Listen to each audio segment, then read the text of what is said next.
কারওয়ান বাজারে পাইকারি ব্যবসায়ীরা লাভের অংশ থেকে 40 থেকে 50% পর্যন্ত ছাড় দেওয়ার ঘোষণা দিয়েছেন।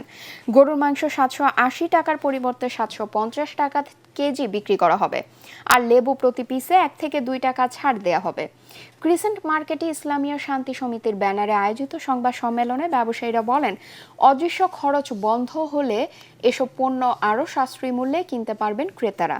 সংবাদ সম্মেলনে সংহতি জানিয়ে ঢাকা 12 আসনের সংসদ সদস্য সাইফুল আলম খান মিলন বলেন, চাঁদাবাজির কারণে পণ্যের দাম বাড়ছে। একজন মন্ত্রী চাঁদাবাজিকে ভিন্নভাবে সংজ্ঞায়িত করার পরও সরকারের নীরবতা নিয়ে প্রশ্ন তোলেন জামায়াত থেকে নির্বাচিত এই সংসদ সদস্য।